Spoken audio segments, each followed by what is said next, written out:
યુનિસેલર્જીમાં આપનું સ્વાગત છે. ચાલો જાણીએ કે તમારું Amazon seller central sales channel કેવી રીતે કનેક્ટ કરવું. શરૂઆત કરવા માટે ચેનલ્સ મોડ્યુલ પર જાઓ. જો ગાઇડેડ ટૂર દેખાય તો આગળ વધવા માટે તેને બંધ કરો. આ પેજ પર તમને ઇન્ટિગ્રેશન માટે ઉપલબ્ધ એકથી વધુ માર્કેટપ્લેસ ચેનલ્સ જોવા મળશે.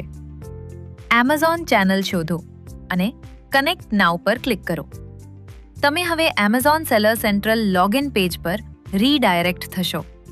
તમારું નોંધાયેલ ઈમેલ આઈડી અને પાસવર્ડ દાખલ કરો અને સાઇન ઇન પર ક્લિક કરો. જો એમેઝોન તમને ઓટીપી વેરિફિકેશન પેજ પર લઈ જાય તો તમારા નોંધાયેલ મોબાઈલ નંબર પર મોકલાયેલ વન ટાઈમ પાસવર્ડ ઓટીપી દાખલ કરો અને 2 સ્ટેપ વેરિફિકેશન પૂર્ણ કરો. વેરિફિકેશન પૂર્ણ થયા પછી આગળ વધવા માટે ફરીથી સાઇન ઇન પર ક્લિક કરો. પછી યુનિસેલર્જી ઓથરાઇઝેશન પેજ દેખાશે. આ પેજ તમારા એમેઝોન સેલર અકાઉન્ટ ડેટાને જુઓ અને મેનેજ કરવાની પરવાનગી માંગે છે.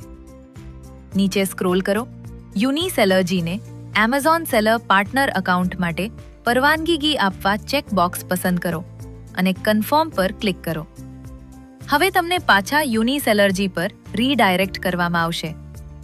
પ્રક્રિયા પૂર્ણ થાય ત્યાં સુધી પોપઅપ વિન્ડો હાથથી બંધ ન કરો. કનેક્શન સફળ થયા પછી ઇન્વેન્ટરી પેજ ખોલો. સિંક એમેઝોન ડેટા પોપઅપ દેખાય ત્યારે સિંક ડેટા પર ક્લિક કરો.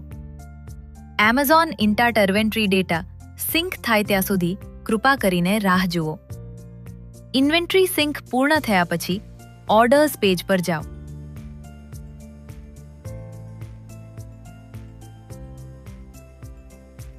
એમેઝોન ઓર્ડર્સ આપમેળે સિંક થવા લાગશે. ઇન્વેન્ટરી અને ઓર્ડર્સ બંને સિંક થયા પછી તમારું એમેઝોન સેલ્સ ચેનલ સફળતાપૂર્વક કનેક્ટ થઈ જાય છે. એમેઝોન ચેનલ ડિસ્કનેક્ટ કેવી રીતે કરવું? જો તમે તમારું એમેઝોન ચેનલ ડિસ્કનેક્ટ કરવા માંગતા હો તો નીચેના સ્ટેપ્સ અનુસરો. ચેનલ્સ પેજ પર પાછા જાઓ. એમેઝોન ચેનલ કનેક્ટેડ તરીકે દેખાશે અને જમણી બાજુએ ડિસ્કનેક્ટ બટન હશે. ડિસ્કનેક્ટ પર ક્લિક કરો. એક કન્ફર્મેશન મેસેજ દેખાશે. Do you really want to disconnect the Amazon channel? No પર ક્લિક કરવાથી પ્રક્રિયા રદ થશે. યસ પર ક્લિક કરવાથી ચેનલ ડિસ્કનેક્ટ થશે.